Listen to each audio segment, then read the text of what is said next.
অন্তর্বর্তী সরকারের তৈরি জ্বালানি ও বিদ্যুৎ মহাপরিকল্পনা স্থগিত চায় Centre for Policy Dialogue CPD.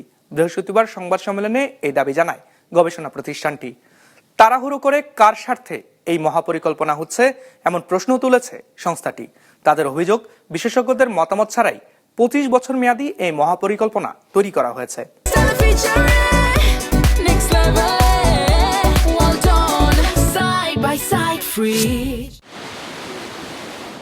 Offshore অনুসন্ধান, গ্যাস উৎপাদন বৃদ্ধি, এলএনজি সরবরাহ নিশ্চিতকরণ, রিফাইনারি সক্ষমতা সম্প্রসারণ, কৌশলগত জ্বালানি মজুত সক্ষমতা বাড়াতে 25 বছর মেয়াদী মহাপরিকল্পনা তৈরি করেছে বিদ্যুৎ ও জ্বালানি মন্ত্রণালয়, যা গত 8 জানুয়ারি প্রধান উপদেষ্টার কাছে হস্তান্তর করা হয়।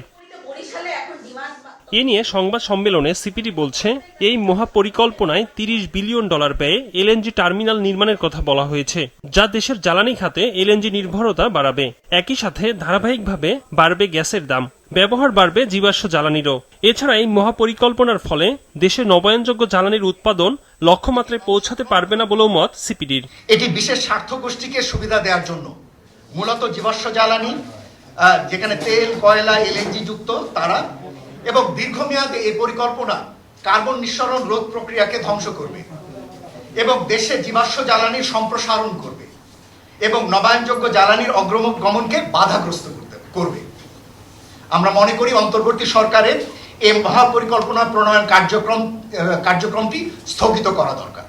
3 ধাপে বাস্তবায়নের লক্ষ্য ধরা হয়েছে জ্বালানি ও বিদ্যুৎ মহাপরিকল্পনায়, যাতে ব্যয় হবে $192 বিলিয়ন।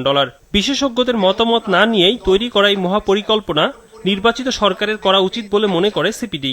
আমরা মনে করি যে নতুন রাজনৈতিক দলগুলোর পক্ষ থেকে তারা যখন নির্বাচিত হয়ে আসবে, তাদের পক্ষ থেকে একটি নতুন পরিকল্পনা প্রণয়নের উদ্যোগ নেওয়া উচিত এবং অবশ্যই আমরা তা চাইব গবেষণাধর্মী, অংশগ্রহণমূলক এবং সকল পক্ষকে সঙ্গে রেখে দেশের চাহিদাকে মাথায় রেখে। খসড়া মহাপরিকল্পনায় বিদ্যুতের অতিরিক্ত চাহিদা দেখানো হয়েছে, যা বাস্তবসম্মত নয় মত সিপিডির। এখানে প্রতিবেশী দেশগুলো থেকে বিদ্যুৎ কেনার সুযোগ উপেক্ষা করা হয়েছে। একরামুল ইসলাম খান, বিজনেস রিপোর্ট, মাছরাঙ্গা টেলিভিশন।